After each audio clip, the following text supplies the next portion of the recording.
Bienvenidos una vez más al taller.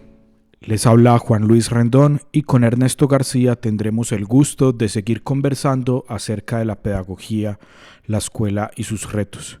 La invitación es a que si nos están escuchando y les gusta la propuesta que hemos venido compartiendo hoy estamos ajustando 17 entregas, pues suscríbase y marque el me gusta. Eso es muy importante para que este proyecto pueda seguir alcanzando a nuevas personas que también están interesadas y son afines a los temas y a las preocupaciones que aquí nos han venido ocupando.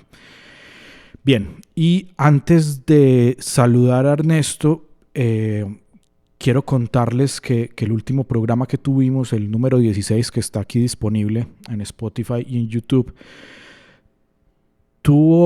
en el que estuvimos conversando sobre la diferencia de los mundos del maestro de infancia y del maestro de adolescencia, tuvo personalmente en mí como mucho eco. Entonces tengo, Ernesto, un montón de preguntas que estoy ahí gestando y hoy quiero que hablemos una de ellas y con eso te saludo. ¿Cómo va todo y bueno, cómo vas sintiendo que va avanzando este proyecto? Bueno, el proyecto en sí me tiene, como ya lo he declarado en múltiples ocasiones, me tiene muy entusiasmado porque yo entré en este proyecto sin ninguna expectativa, ni favorable ni desfavorable. Y lo que he venido encontrando es que es un proyecto de lo más valioso que me ha correspondido en la vida participar. No solo por el alcance que podamos estar teniendo y algunos de ustedes, de los oyentes, lo puedan valorar, sino también y muy, muy singularmente por el impacto que tiene sobre mí mismo. Concretamente en este momento, de todas estas últimas semanas, me he visto en la muy placentera experiencia de revisar textos escritos entre el 90 y el 2015. Y muy particularmente hay un texto que espero que el Instituto publique en estas próximas semanas, que se llama Libertad y Autoridad en la Escuela Sin Fronteras. Y el placer que encuentra uno es, ahí estaba todo dicho, pero no estaba dicho nada, porque la realidad palpitante de cada día es siempre nueva, aunque los profesionales o digamos los académicos tenemos categorías y métodos para mirar esas novedades muy en profundidad, no quedarnos en la innovación, sino en la creación, en la novedad. Y bueno, eso es cómo está impactando esta experiencia tan bella del taller. Claro que sí, Ernesto. Yo creo que además del invitado especial que estamos preparando para nuestro programa número 20, que ya se aproxima, probablemente también estemos celebrando ese programa número 20 con la publicación de este texto que nos dice que es agitador de un montón de preguntas y un montón de cuestionamientos a los que los maestros nos enfrentamos todo el tiempo en las aulas. Y hablemos un poco de eso, Ernesto, porque la pregunta que te quiero hacer hoy tiene que ver con una cuestión muy álgida para los maestros de adolescencia y muy traicionera sobre todo, porque es usual que los que hemos tenido la ocasión de estar en un aula con adolescentes, en algún momento de desesperación ante sus bríos, fantaseemos con tener alumnos muy juiciositos y alumnos muy adocenados, pero rápidamente nos damos cuenta también cuando tenemos adolescentes muy juiciositos y muy adocenados que ese no es el espacio en el que quisiéramos estar dando las clases, digamos, haciendo el ejercicio de enseñar. Entonces, la pregunta, llevándola un poquito más abstracto, que quisiera que conversáramos hoy, es ¿cuál es el contenido de la enseñanza en su sentido más elevado de la adolescencia, ¿cierto? No es enseñarlos a ser juiciositos y obedientes a las normas, por ejemplo, pues a lo establecido, pongámoslo en esos términos. Tampoco se trata de educar necesariamente eruditos, porque no todos los seres humanos están para eso, ¿cierto? Entonces, ¿cuál es el contenido de la enseñanza y pongámoslo en abstracto, de la pedagogía que piensa el ejercicio del maestro con adolescentes? Pues prácticamente me diste en el punto más sensible de toda mi historia como maestro y como investigador y como maestro de maestros. No es casual que el rótulo con el que quisimos identificar nuestra trayectoria y nuestro modelo pedagógico es pedagogía libertaria. Y ya lo he comentado también aquí en otras ocasiones, yo siempre fui maestro de adolescentes. Para mí los niños eran un asunto teórico. Nunca fui maestro de niños en el aula, sí de adolescentes todos los días. Y en el fondo es lo que yo siempre busqué. ¿Qué? Porque es que el asunto central, bien lo dices tú, no es en absoluto, de ninguna manera, crear ciudadanos juiciosos, menos aún alumnos juiciositos, quietecitos.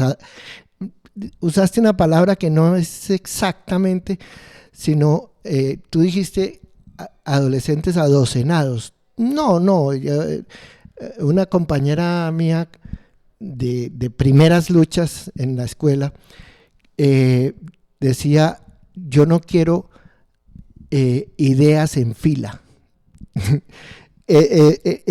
Eso siempre fue una figura muy especial de Lucy. No, yo aquí las ideas en fila me huelen a muerte. Entonces sí, lo que nosotros los maestros, y sobre todo el que quiera ser un maestro libertario, porque también habrá algunos que no, que le ponen más énfasis al orden que a la libertad. En nuestro caso fue siempre libertad, y después qué pasa con la autoridad frente a esa libertad. Pero entonces decía yo, no es una opción, es digamos la más convencional, no iba a decir cómoda, pero no necesariamente es cómoda, tampoco es tan fácil.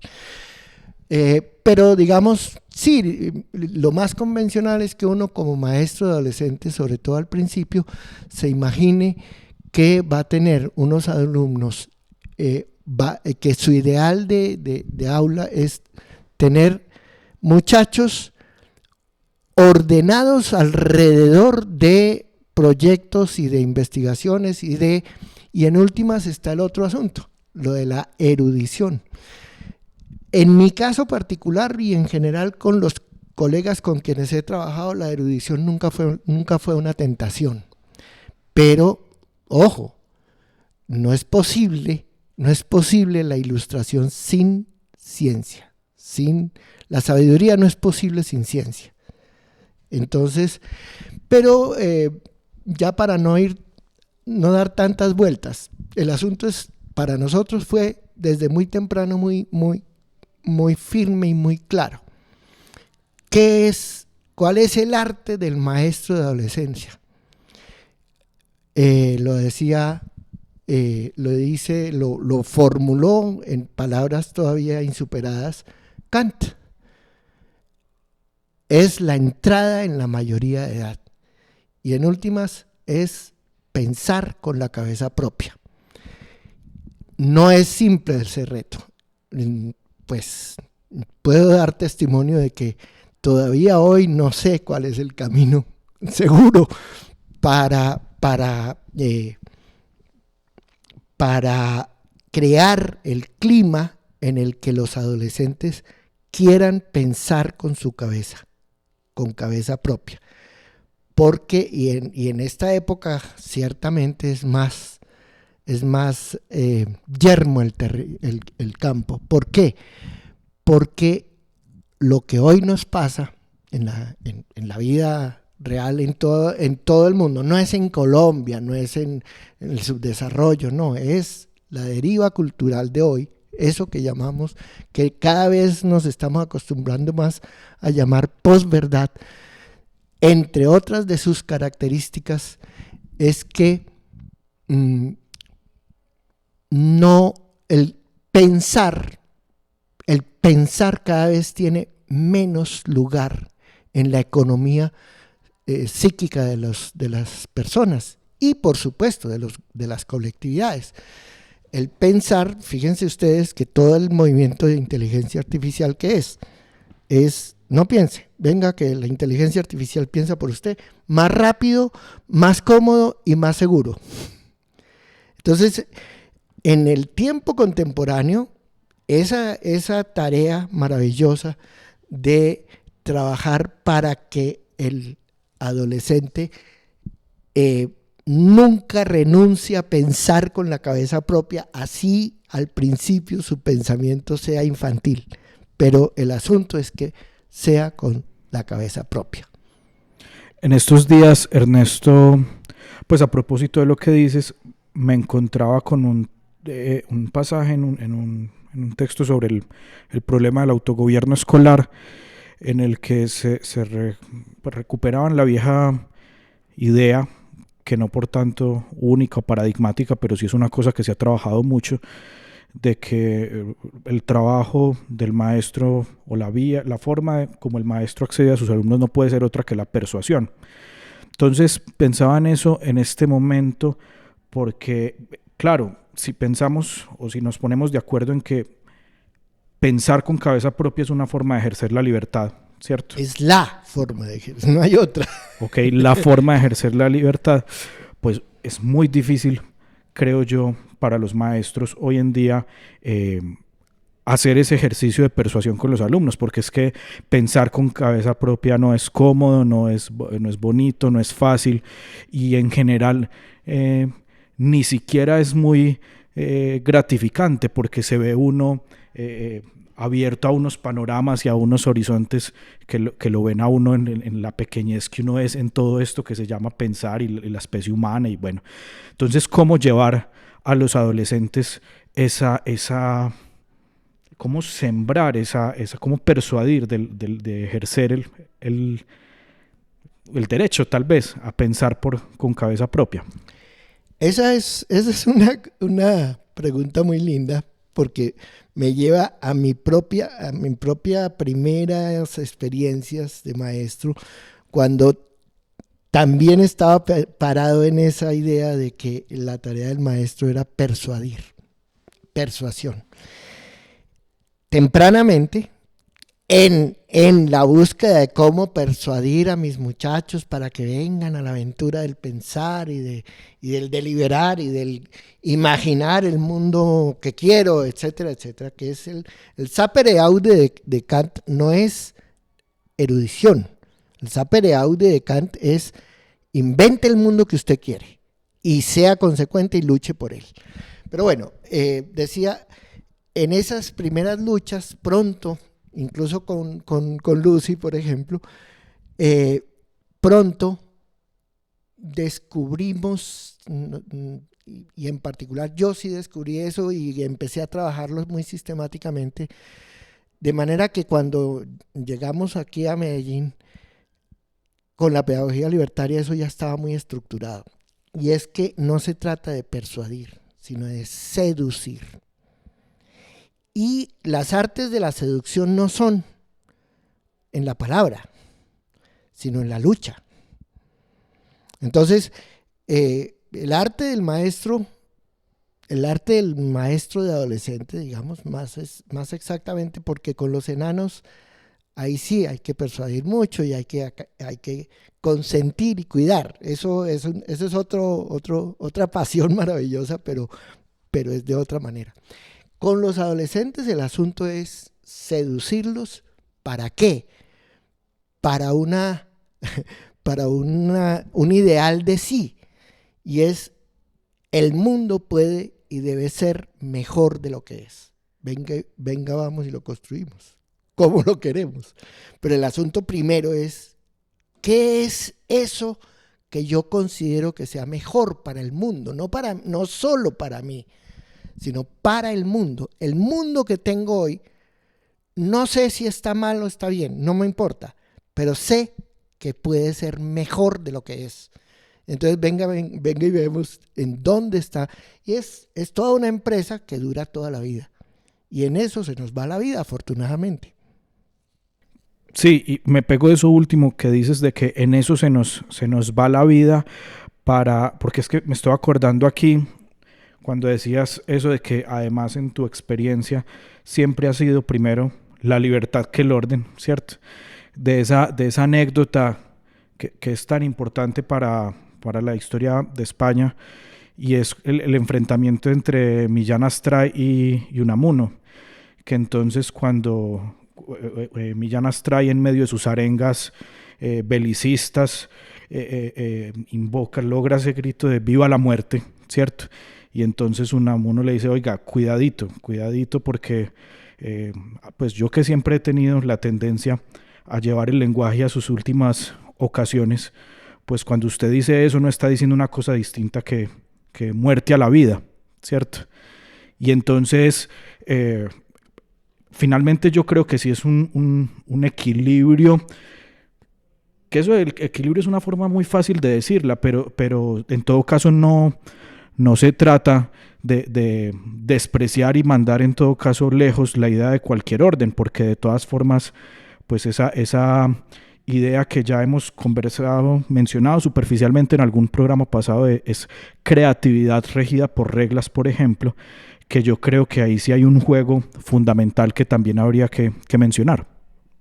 Sí, exactamente. Ese concepto de creatividad regida por reglas en la estructura, en la historia epistemológica del enfoque de pedagogía libertaria, es un hito decisivo. Ya sabíamos que el camino no era la persuasión, sino la seducción. Pero esta definición chomskiana de competencia como libertad, como creatividad regida por reglas, que en apariencia es la contradicción en los términos, nos iluminó el camino y nos lo facilitó. No es tan simple eso de que primero es la libertad y después el orden, etcétera. Nos dio la verdadera autopista. ¿A dónde? A poder formular el mundo puede y debe ser mejor de lo que es. Pero eso implica, como le reclama a Unamuno, por ejemplo, eso implica primero que nada reconocer que el mundo es. Y entonces venga y vamos a meternos en las reglas y vamos a meter, y desde ahí, hoy quiero decir 2024, literalmente, toda esta deliberación nos ha llevado, y tú lo sabes porque pues, estás conmigo en las investigaciones de frontera, nos tiene en la teoría del caos, que es toda una pasión, pero que para efectos de esta conversación la podríamos mimetizar en como lo dice Hayles, chaos, order out of chaos. El orden proviene del caos. El caos es el creador del orden. Pero todo eso es una dialéctica que es muy, muy sutil, muy fácil de que los que estamos empezando, o los que quieran venir a discutir esa dialéctica, en, los que estamos empezando en esa dialéctica del order out of chaos,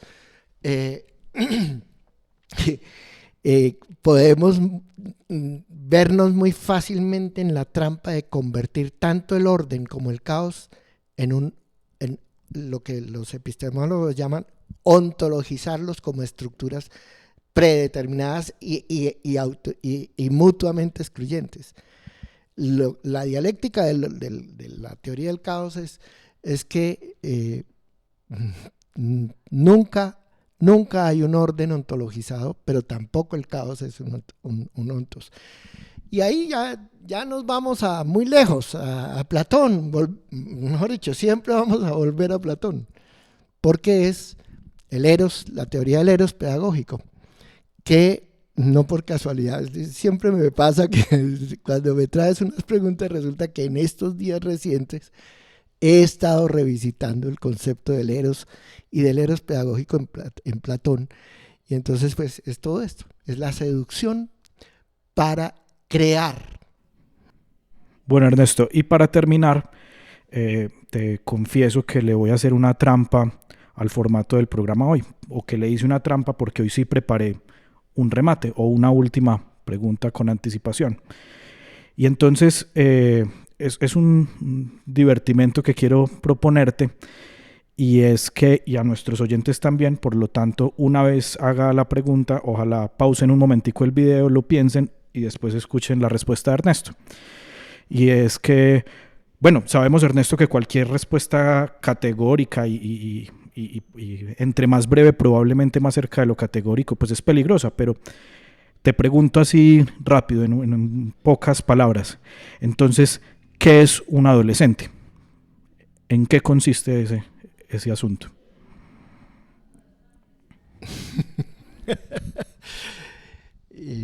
No, yo nunca me lo he propuesto de esa manera. ¿Qué es un adolescente? Hace muchos años, no me acuerdo, en algún seminario, en algún curso de actualización, tengo el eco de que algún maestro mío nos enfocó ese tema y nos advertía. La gran mayoría de los que intervienen en este debate empiezan por decir que un adolescente es un no adulto. Y con eso ya perdió el año. No entre por ahí, porque no es eso. Yo no tengo cómo decir, pero voy a improvisar me voy a arriesgar. Claro, ese es el divertimento que te propongo. Y se los dejo a todos para que, bueno, quizás ojalá por el chat nos escriban o de pronto le dicen a Juan Luis que los invite al programa y vienen y discutimos eso. Pero voy a comprometerme. Hoy, a la luz de mis ya largos años de haber lidiado con esa pregunta sin habérmela formulado expresamente, podría casarme con la idea de que un adolescente es el que sueña el mundo mejor. Y ese sueño es lo que vale, lo que a mí como maestro me conviene, me compromete siempre. No, y ahora que lo pienso, pues ya hace años, cuando era tu discípulo adolescente, pues ya me lo habías dicho, cuando nos decías que un joven es el que por definición tiene aún más futuro que pasado. Entonces, bueno, me acuerdo de eso en este momento. Bien, hasta aquí el taller de esta semana.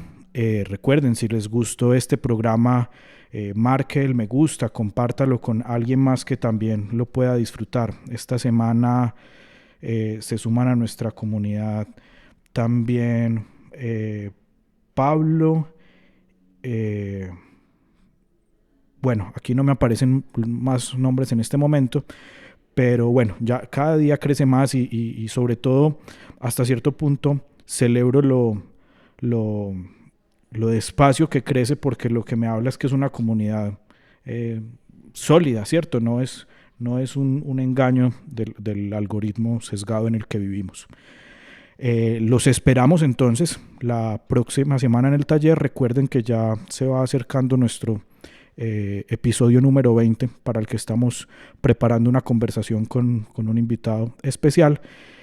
Y esto fue el taller. Los esperamos el próximo martes con una nueva pregunta para labrar.